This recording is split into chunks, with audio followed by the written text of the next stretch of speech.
And right now you're looking live at Altadena, California. Those flames are on the top of roofs and over the ridge there. You can see this camera is getting a shot of the embers even flying in the air. One of the biggest fears in a situation like this is you see those power lines. They don't want those power lines to be hit by those flames and come down because they would still be alive and active and could also help to increase the fire at that situation.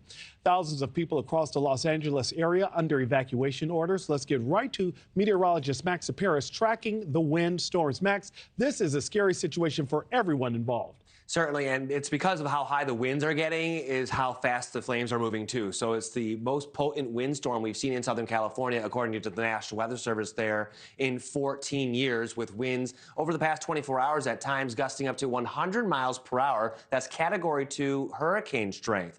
What's going on is we have a classic Santa Ana wind event shaping up, but it's more potent than what we've seen in recent history. Strong high pressure, a dry feature off the Pacific coast, and then we have that strong low pressure storm system that's just now developing over the Four Corners states. That's going to turn into a strong winter storm for the southern plains in the coming days, just showing how potent it truly is. So we do have those gusts up to 100 miles per hour. It's a life-threatening situation, of course. Even without the fires breaking out, we are seeing those high wind gusts that are causing damage as well. Winds go clockwise around high pressure systems, so they're coming out of the north and northeast, counterclockwise around low pressure storm systems. And when you get those two air masses to bump up against each other, that allows the winds to be squeezed and flow a lot faster. Let's go ahead and talk about the wildfire risk today, which does show off the highest possible extreme risk level as we look towards LA, west towards Malibu. In between, that's of course where we have those series of fires breaking out, north towards Santa Clarita underneath that highest possible risk as well. And this is because the weather conditions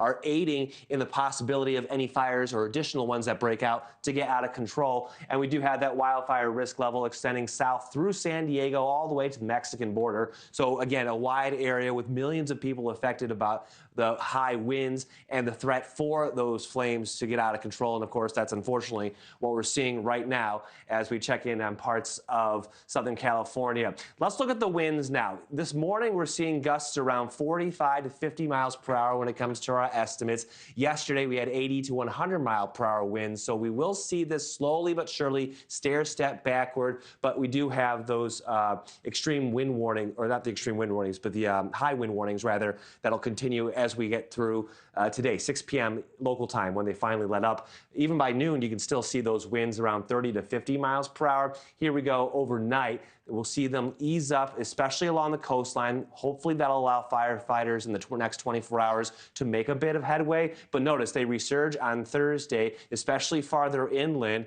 And then really by Friday, I think that's when we'll see the winds more region-wide be a lot lessened. So Nick, as we end the work week, we'll finally see those wind gusts only at around 10 to 20 miles per hour, which is like 50 to 70 miles per hour less than what we're going to be experiencing today and in the past 24 hours. So intense situation unfolding, and again, the winds being so historic, really getting this out of control fast. Max, this is definitely a scary situation right now. Max, thank you so much. Thanks for watching, everybody. Go to joinnn.com to find NewsNation on your television provider. Also, don't forget to click that red subscribe button below to get more of NewsNation's fact-driven, unbiased coverage.